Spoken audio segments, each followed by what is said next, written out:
This is Cole from Cole's Quilts, and today I'm going to be talking about foundation paper piecing. Now, I've made videos about foundation paper piecing before, but I haven't made a beginner "this is what foundation paper piecing is" video, and that's what this is today. The idea of foundation paper piecing is that you have a paper with the lines and labels of where different fabrics are going to go and what order they're going to go in. The lines represent the seams, and you literally are going to sew the fabric onto the paper to help you with the sewing process.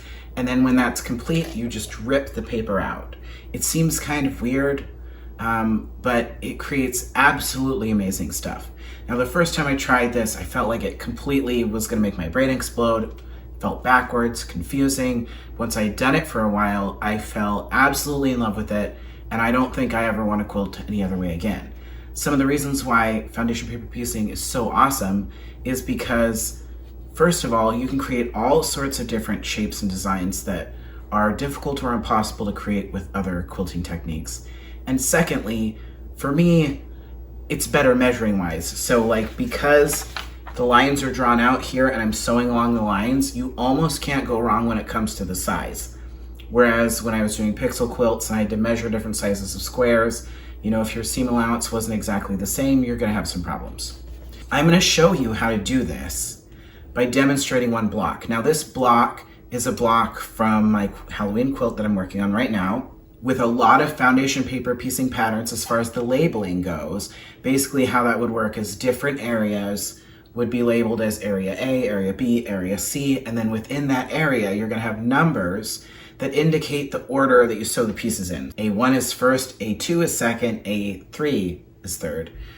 Mine, however, I do a little bit differently. So with mine, I use letters to indicate the order, because the areas, instead of areas, I use sections, and those are numbered. So this block is just all one section. Within this block, A is gonna be the first piece, B is gonna be the second piece, C is gonna be the third piece. And then if you look, this says A/B8.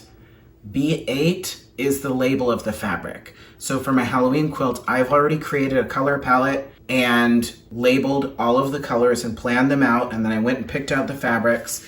And on my fabrics, I will use some painter's tape and a Sharpie, and I'll label which this is BG7, okay, so that I can keep track of it. So this code helps me know which fabric. So the A means that's first, and B8 means it's the 8th blue. This says B, it means that's on second, and GA1, that's black. Okay. The first one, I'm gonna look at this shape, and I'm going to cut a piece that is a 1/4 inch larger than this A shape. Now, when you do this, you don't have the seam allowances drawn on here, so you have to make sure that you cut your piece large enough that you can trim a little bit off and you have a good 1/4 inch seam allowance. So I'm gonna show you how to trim it off. I usually cut mine bigger than I need to. You can lay the fabric on the paper and sort of cut around it, or you can just eyeball it. And so I'm gonna cut a piece for the A and cut a piece for the B. And then what I'm gonna do is, the line is where you sew, okay? So I lay A down, and then the B fabric, instead of laying the B fabric here, the B fabric would be sort of below this so that it can be folded up into this B area. So you can see here, I've already sewn this one, that the fabric is a little lower, and then I trimmed this, and then this can be ironed up, okay? So I'll show you sort of what that looks like with the next one. So on this one, I've done A and B. Now I want to look for C. C is over here. I want to look at the size of this, and I want to cut a piece that is the right size for that section. When you cut it, you want to make sure that it is at least a 1/4 inch longer. And then when I look at this section, I want this piece, because I'm going to be folding it down, I don't want this piece here. I want the piece sort of above the C section, so that C-section above the section labeled C so that it can be folded down over that. So this is the line I'm going to be sewing along. So I'm going to make sure I lay this fabric flat. I'm going to take this fabric, I'm going to lay it down so that the fabric is 1/4 inch above this line. This line I'm going to be sewing right here. Now I'm going to get it in my sewing machine. I like to put the needle in, and then I'll lift it up and check and make sure that that fabric's right where I need it to be. And I'm going to sew along this line.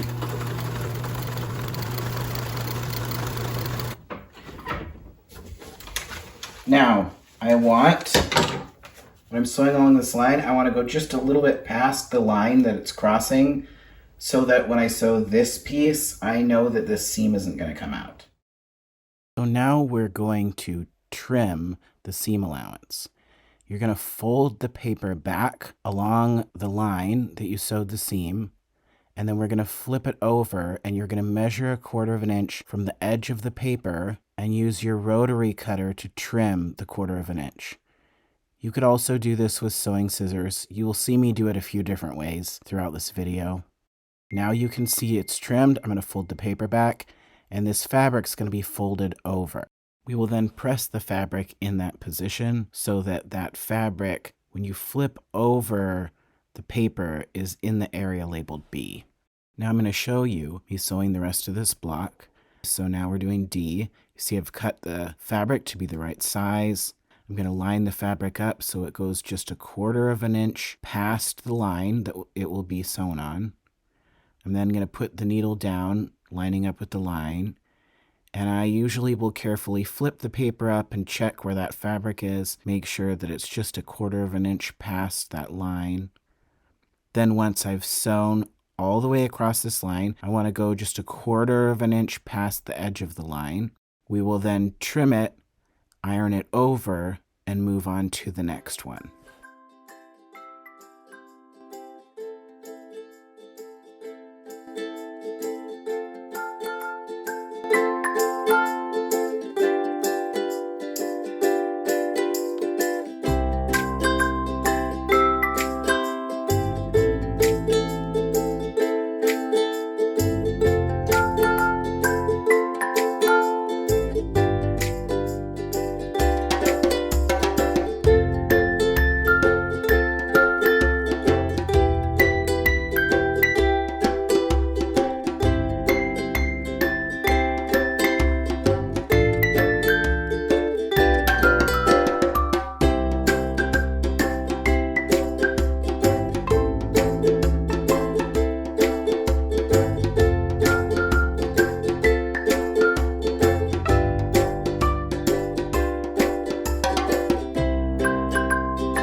And that is how you create a block with foundation paper piecing.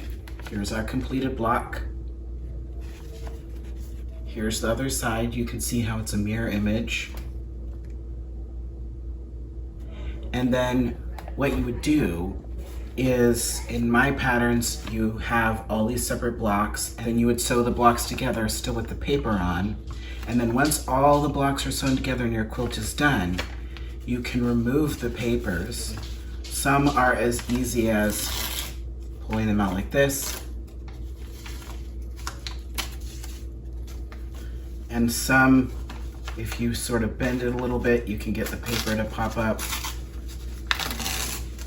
So that's a little bit of a time-consuming process, but it's totally worth it. I hope that this video was helpful. Thanks for watching.